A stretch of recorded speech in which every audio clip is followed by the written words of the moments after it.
All right, so today we're diving into what is maybe the definitive rock and roll saga. It's a huge one.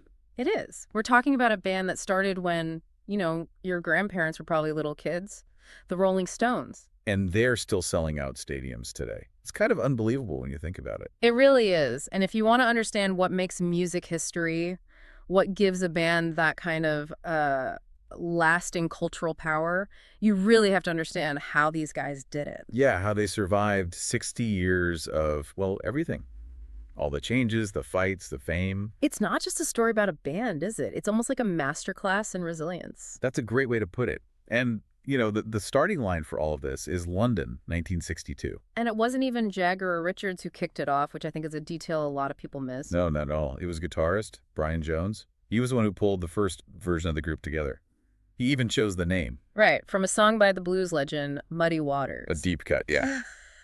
Which tells you everything about where their heads were at from day one. And the connection that really cemented their whole future, it was almost an accident. The famous train station story. Exactly. Mick Jagger and Keith Richards, they knew each other as kids, but they just bumped into each other.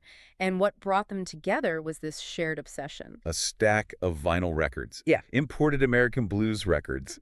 That chance meeting, that really set the stage for the next 60 years of music. So they quickly get the rest of the lineup together. Yep. Bill Wyman on bass and the incredible, super steady Charlie Watts on drums. And you have to picture this, right? The original five guys, Jones, Jagger, Richards, Wyman, and Watts, all crammed into this tiny, probably really dirty apartment. Just practicing for hours and hours. They were completely obsessed with getting the sound right. And their mission, it seems, was pretty clear from the start. Oh, yeah. They wanted to make music that was raw, aggressive, full of energy. They were basically rejecting everything that was popular on the radio. Completely. All that sweet, clean, really polished pop music. They wanted to be the opposite of that. They were all about creating this immediate live sound. And that early grind, playing those chaotic shows in little sweaty clubs, that's what built their reputation, right? Long before they ever had a hit record. Absolutely. What's so crucial to get is that their whole foundation was like 100% American blues. They weren't trying to sound British. They were trying to sound like their heroes. Exactly. Guys like Chuck Berry, who is, a pioneer of those guitar riffs that told the story, and Howlin' Wolf for that incredible vocal grit. Jimmy Reed, too. And they didn't just listen to the records. They were almost like musical detectives. They really were. They spent years just breaking down those imported records, learning every single guitar riff, every little vocal thing, every drum pattern. So in the beginning, in those clubs, they were mostly a cover band. Yeah, they were just channeling the energy of those blues masters directly through their own instruments. And that intense dedication is what ended up creating their own unique style.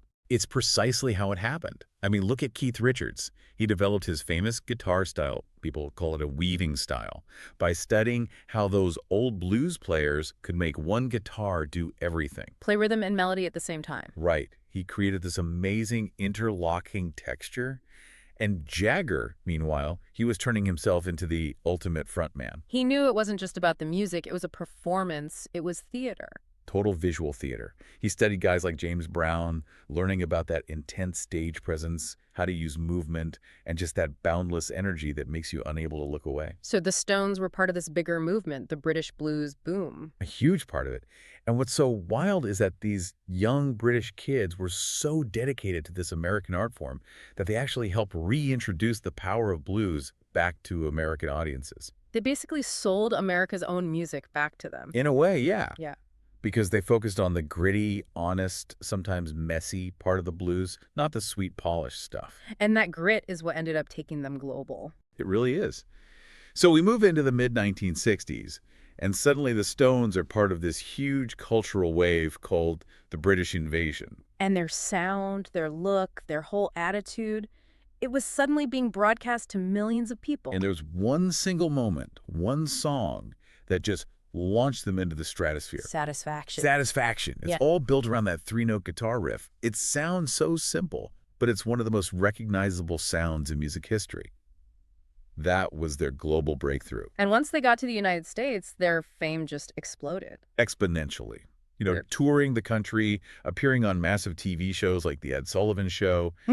It meant their faces were suddenly everywhere. They went from being a club band to a cultural phenomenon almost overnight. And their image was just as important as their music. Fans loved the long hair, the kind of scruffy clothes, and just that defiant we don't care attitude. And the media, of course, just ate it up, Oh, they loved it. They immediately branded them the bad boys of music. which was actually brilliant marketing when you think about it. It was perfect. It created this immediate dramatic rivalry with other big bands who were seen as clean-cut and charming.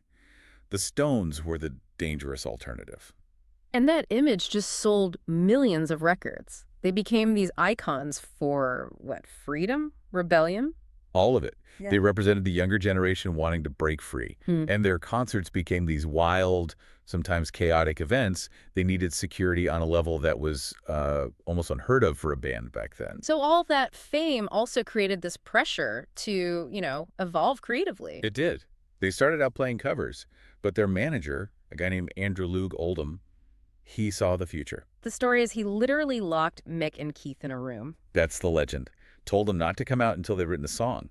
And that moment, well, it gave birth to one of the most successful songwriting partnerships in history. Jagger and Richards. And they had a pretty clear system, it seems. Yeah, for the most part. Typically, Keith Richards would come up with the musical core, the riff, the rhythm, he'd build the frame. And Jagger would be the one to fill it in with the words and the melody.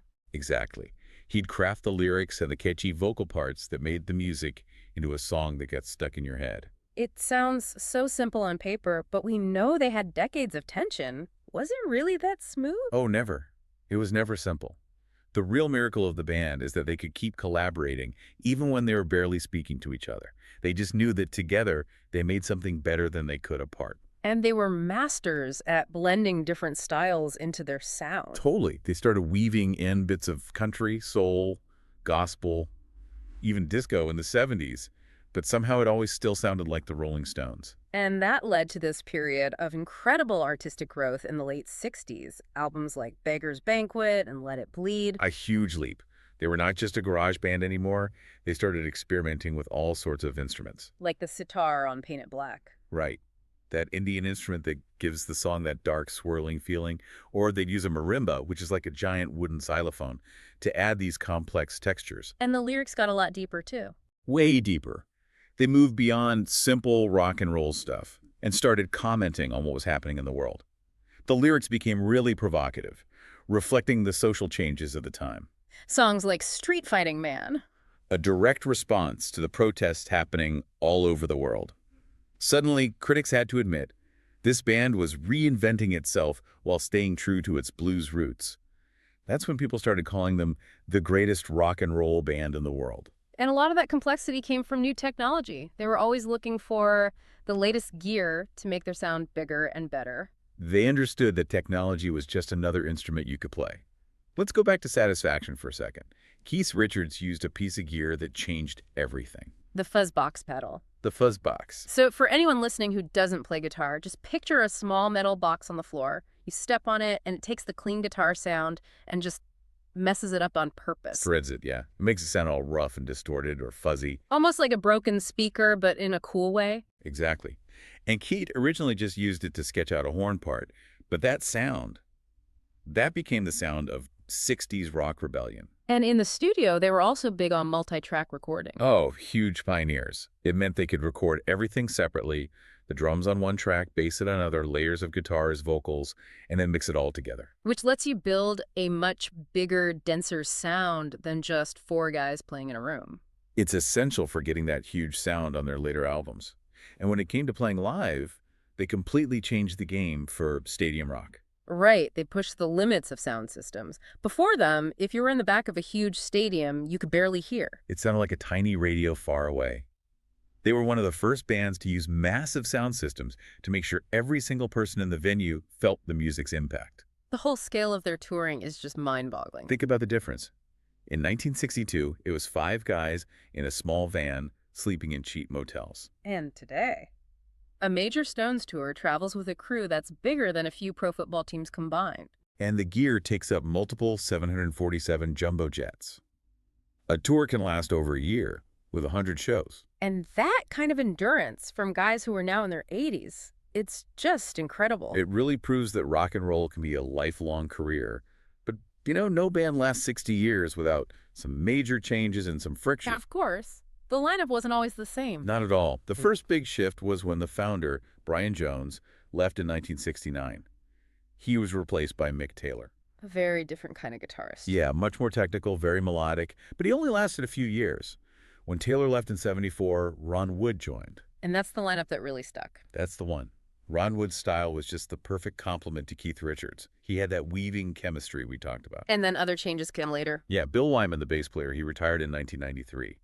And then most recently, and, tragically, the drummer, Charlie Watts, was with them right up until he passed away in 2021. The fact that they could survive all of that, the personnel changes, legal problems, the huge fights between Jagger and Richards, that resilience is the real story. It is. That core creative duo, they always found their way back to the music. And their impact went way beyond just the charts. Culturally, they were huge. Oh, absolutely. Their hairstyles, their clothes, they set trends around the world. Mick Jagger, especially, with his flamboyant stage outfits, he became a genuine fashion icon. And you can't talk about their impact without mentioning the logo. Tongue and Lips, maybe the most famous logo in music history. It first showed up in 1971 on the Sticky Fingers album, designed by a young art student. Yeah, and she was inspired by Jagger's own mouth and, funnily enough, the Hindu goddess Kali. It just came to represent rebellion, attitude, everything the band was about. And it's so powerful that now you don't even need their name. You just see the logo and you know. Exactly. It shows how they survived all those changing trends. Disco, punk, grunge. They adapted, but they always kept that core identity. And what's crucial is that they are not just a nostalgia act today. No way. They just put out a new studio album that got amazing reviews. They use social media to connect with new fans.